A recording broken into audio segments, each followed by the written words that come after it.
এই কাৰোবাৰ মাইগ্ৰেনৰ মূৰৰ বিষ হয় নেকি বা বহুত যে মূৰ বিষায় এনেকুৱা হয় নেকি তেতিয়াহ'লে আজি এটা এক্সাৰসাইজ দেখাম আপোনালোকে সেইটো কৰিব খুব ভাল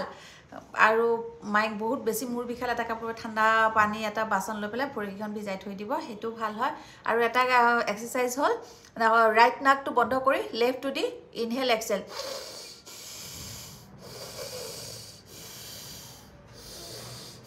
ইনহেল এক্সেল অকল লেফ্ট নাকটো দি ল'ব ৰাইটটো বন্ধ কৰি ৰাখিব তাৰ পাছত এটা হ'ব ভ্ৰমৰী এনেকৈ কৰিব তাৰপাছত কাণকেইখন দুইটা আঙুলি বুঢ়া আঙুলি দুটা দি বন্ধ কৰিব তাৰপিছত দীঘলকৈ উশাহটো ল'ব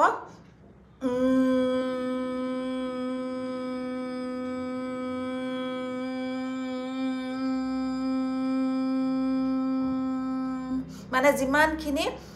মানে একদম এক্সেলটো যিমান পাৰে সেনেকৈ কৰিব কেইবাৰমান কৰিব 10 বাৰমান কৰিবই কৰি পেলাই আকৌ ৰখি আকৌ কৰিব যাতে নিজৰ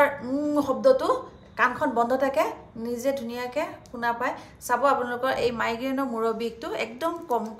ভাল হৈ যাব সেনেকৈ আপোনালোকে ডেইলি কৰক যিসকলৰ মাইগ্ৰেনৰ ভুগি আছে এইটো প্ৰব্লেমত ভাল হৈ যাব সকলোৰে ভাল হওক বাই বাই